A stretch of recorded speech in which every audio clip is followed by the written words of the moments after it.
Greetings, YouTube.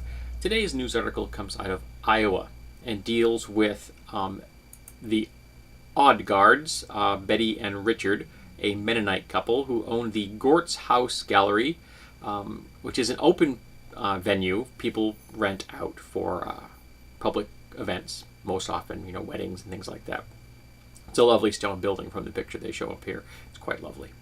And Lee Stafford and his partner Jared wanted to rent out this venue, public venue, for their marriage, their same-sex marriage. And the Odd Guards refused. And there was some pushback when this article originally hit the interwebs. And the Odd Guards were very upset when people spoke out against them and called them and very sensibly called them discriminatory bigots, because that's what they are. Remember, this is a public venue.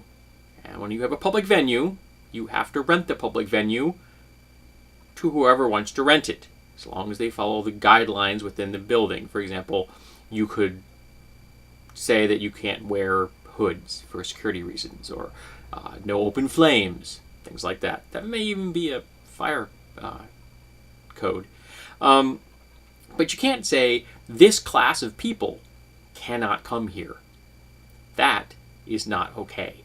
And the Odd Guards are so upset about this that they're actually filing a suit against the Iowa Civil Rights Commission, which is Orwellian, really. And the part that gets me here the most is, where is that quote?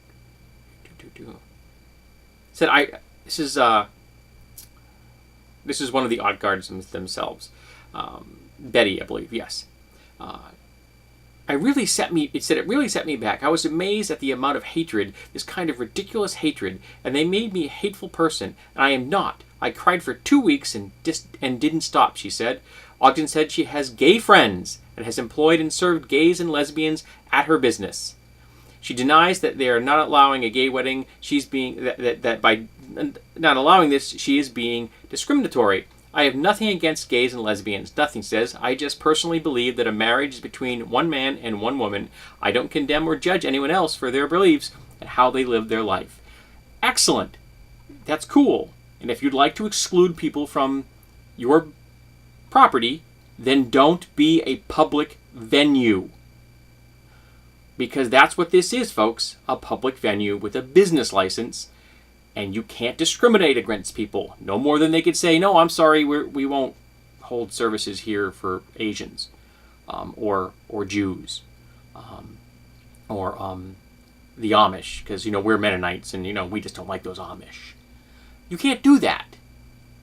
If you want to be a piece of private property and be able to discriminate who can enter onto your property, you cannot be a public venue.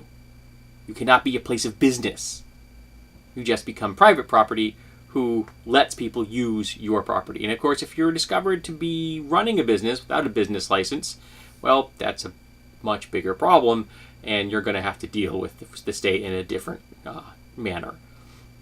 And there are going to be people, particularly of the libertarian set, who are very upset that I'm talking about this, particularly in the fact that I've been discussing these topics regularly in the last couple of weeks.